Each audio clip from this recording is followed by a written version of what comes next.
रामगोपाल मिश्रा के कातिल सरफराज का आज हाफ एनकाउंटर हुआ। सरफराज के पैर में गोली लगी। सरफराज के साथ उसके भाई मोहम्मद तालिम का भी एनकाउंटर हुआ। अब्दुल हमीद के दोनों बेटे इस वक्त अस्पताल में हैं। रामगोपाल को मरने के बाद आज सरफराज और उसके भाई तालिम ने पुलिस पर गोली चलाई।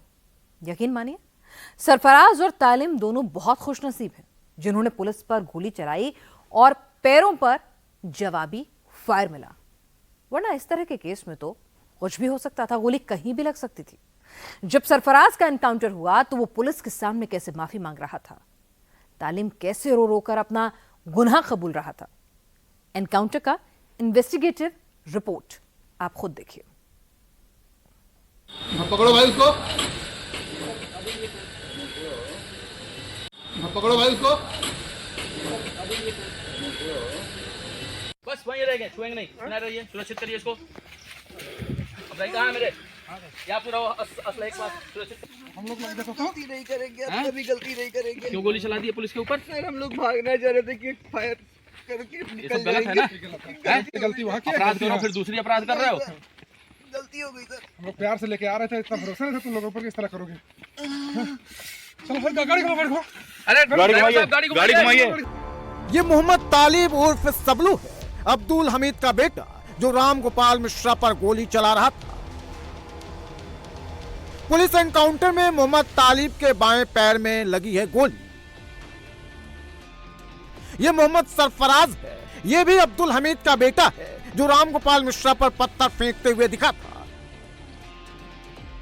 सरफराज का भी हाफ एनकाउंटर हो गया है, दाएं पैर में गोली लगी है। जिस बंदूक से रामगोपाल मिश्रा पर गोली चली, उसी हथियार से सरफराज और तालिम ने पुलिस पर गोली चलाई। जवाबी कार्रवाई में दोनों पुलिस की गोली से बच नहीं सके।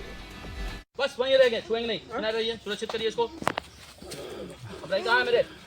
यहाँ पूरा असला एक बात सुरक्षित करो, लेके आओ। चलो चलो, परेशान मत हो। चलो ठीक है। हम लोग भागो। नहीं भागना चाहिए, गलत काम करते हो। गलत काम कर रहे हो तुम, पुलिस के ऊपर हमला कर रहे हो। हम लोग गलती नहीं करेंगे, अब कभी गलती नहीं करेंगे। क्यों गोली चला दी है पुलिस के ऊपर? सर हम लोग भागना चाह रहे थे कि फायर करके ये सब निकल गलत है ना? गलती वहाँ की है। अपराध करो फिर दूसरी अपराध कर रहे हो। गलती हो गई सर। हम लोग प्यार से लेके आ रहे थे, इतना भरोसा नहीं था तुम लोगों पर, किस तरह करोगे।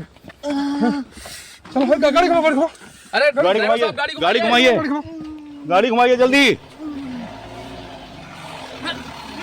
13/10/2024 को महाराजगंज में जो एक दुखद और दुर्दांत घटना घटी थी, जिसमें एक युवक की गोली मार के हत्या कर दी गई थी, उसी केस में पुलिस द्वारा व्यापक स्तर पे रेडिंग विभिन्न स्थानों पे की जा रही थी मुख्य अभियुक्तों की तलाश में। उनमें से 5 मुख्य अभियुक्त हमारी हिरासत में आ गए हैं, जिनमें से 2 जो हैं मोहम्मद सरफराज उर्फ रिंकू और मोहम्मद तालिम उर्फ सबलू। इनकी निशानदेही पे जब पुलिस की टीम नानपारा क्षेत्र में मर्डर वेपन की रिकवरी के लिए गई तो वहां पे इन्होंने मर्डर वेपन को लोडेड हालत में रखा हुआ था, जिसको लेकर पुलिस पर फायर किया गया। पुलिस ने अपनी आत्मरक्षा में जवाबी फायरिंग की, जिसमें इन दोनों को गोली लगी है। ये घायल हुए हैं, इनको उपचार के लिए पहुंचा दिया गया है और जो अन्य 3 अभियुक्त हैं उनको भी हमने हिरासत में ले लिया गया है। आज 5 को औपचारिक रूप से गिरफ्तार किया गया है। सभी के खिलाफ ठोस कार्रवाई की जाएगी। रासुका की कार्रवाई भी जल्द इनके विरुद्ध अमल में लाई जाएगी।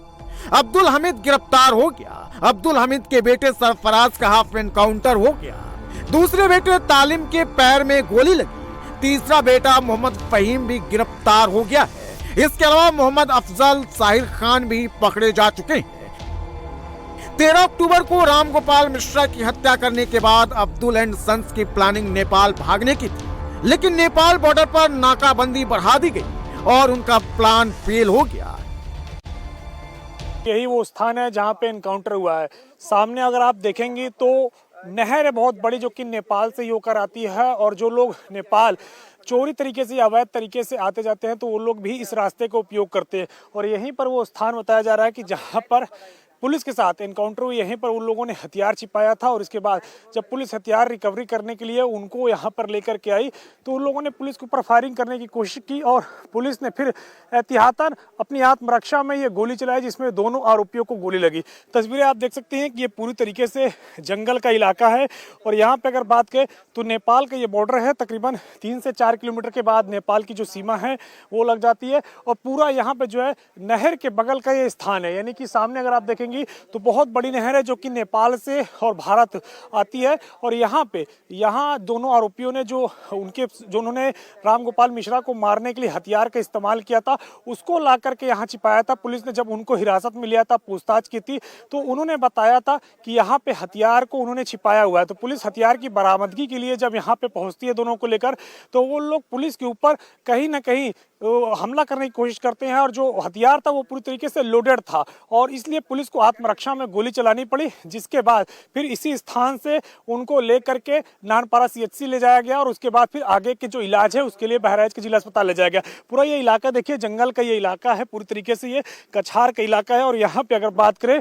तो रेत भी काफ़ी ज़्यादा है और काफ़ी ज़्यादा ये घना और सकरा इलाका है। सामने अगर बात करें तो नदी बहती है और जो नहर है वो नहर नेपाल से होकर के आती है भारत के अंदर और इसके साथ साथ अगर बात करें तो ये पूरी तरीके से जंगल का इलाका है। यही वो स्थान है जहां गोली लगने के बाद दोनों अचेत हो गए थे और अभी भी आप देख सकते हैं कि खून के धब्बे यहाँ पे अभी भी पड़े हुए हैं, यानी कि जो गोली लगने के बाद खून निकला वो यहाँ पे गिरा हुआ है। और फिर उसके बाद पुलिस ने यहीं से दोनों अपराधियों को दबोचा और फिर नजदीकी मेडिकल सेंटर में लेकर के गए, जहाँ पे प्राथमिक उपचार के बाद बहराइच की जिला अस्पताल में उनका इलाज चल रहा है। जब पुलिस की गोली चली तो गोली सरफराज और तालीम के पैरों में जा फंसी। 2 व्यक्ति आए थे हमारे यहाँ, जो 2 लोग, एक सरफराज करके नाम है और एक तालिम करके, मोहम्मद तालिम। तो दोनों के, एक के दाएं पैर में है, एक के बाएं पैर में है। क्या स्थिति है सर? स्थिति दोनों की सही है, बाकी हमने डिस्ट्रिक्ट हॉस्पिटल बहराइच के लिए रेफर कर दिया है, वहाँ एक्सरे और फर्दर मैनेजमेंट के लिए। स्थिति दोनों की नॉर्मल। रामगोपाल मिश्रा के हत्यारे पकड़े गए। जो इस साजिश में शामिल था उनमें से लगभग हर बड़े किरदार को पुलिस ने पकड़ लिया है। 13 अक्टूबर को रामगोपाल मिश्रा की हत्या हुई, 17 अक्टूबर को पुलिस ने केस सॉल्व कर दिया, लेकिन ये बात अखिलेश यादव को पसंद नहीं आई। सरकार की नाकामी की वजह से हो रही है। सरकार अपनी नाकामी छिपाने के लिए इनकाउंटर कर रही है। इनकाउंटर, नई परिभाषा में हाफ इनकाउंटर और भी कई परिभाषाएं जो सरकार ने बनाई हैं। अगर इनकाउंटर से ही लॉ एंड ऑर्डर बेहतर हो रहा होता तो अभी उत्तर प्रदेश कई आंकड़ों में और प्रदेशों से अच्छा होता। जहां पर आप बैलेंस करने के लिए किसी की जान ले रहे हैं और सरकार अपनी नाकामी छिपाने के लिए खासकर इस तरह के इनकाउंटर कर रही है। सरकार जो अंग्रेजों ने कभी नारा दिया था डिवाइड एंड रूल, सरकार उसी पे काम कर रही है, डिवाइड एंड रूल। ये आम लोग जानते हैं। उत्तर प्रदेश की पुलिस को बिगाड़ दिया है। उत्तर प्रदेश की पुलिस को बेहतर करने के लिए डायल 100 से लेकर के और सुविधाएं दी। जो पुलिस का तरीका हो गया है, जब कभी भी जांच होगी बहुत से दोषी लोगों के खिलाफ कार्रवाई होगी, जेल भी जाएंगे। अखिलेश यादव ने बैलेंस एनकाउंटर नया शब्द दे दिया है। अखिलेश यादव ने अब तक रामगोपाल मिश्रा के परिवार से मुलाकात तक नहीं की। समाजवादी पार्टी का डेलीगेशन अब तक रामगोपाल मिश्रा के घर नहीं गया, लेकिन सरफराज और तालीम के हाफ एनकाउंटर पर अखिलेश को गुस्सा जरूर आया। एनकाउंटर पर अब वार पलटवार शुरू हो गया है। पुलिस के ऊपर कोई पुलिस पकड़ने जाएगी, अगर कोई पुलिस के ऊपर गोलियों की बौछार करेगा तो पुलिस जो है उसको जो है माला पहनाएगी या फूलों की वर्षा करेगी। पुलिस हमेशा उनको गिरफ्तार करने का, अपराधी प्रवृत्ति के लोगों को गिरफ्तार करने जाती है। अगर वो हरकत करते हैं तो पुलिस की तरफ से फायरिंग होती है। वो चाहे मरे, जिंदा या मुर्दा, उनको पकड़ना है। अपराध अगर करना है तो अंदर जमीन के अंदर रहना पड़ेगा या ऊपर जाना पड़ेगा, या तो जेल में, और नहीं तो कायदे से जिस तरह कानून चल रहा 7.5 साल से उसी तरह देश प्रदेश में व्यवस्था रहनी चाहिए। इस नाते मारी गई है कि उनको पकड़ करके और सबक सिखाया जाएगा। अभी तो गोलियां लगी है ना, और कुछ लगेगा। सरफराज और तालीम को गोली मारने की नौबत क्यों आई? कैसे अब्दुल हमीद एंड सन्स ने प्लान रचा, इसका भी वीडियो सबूत है।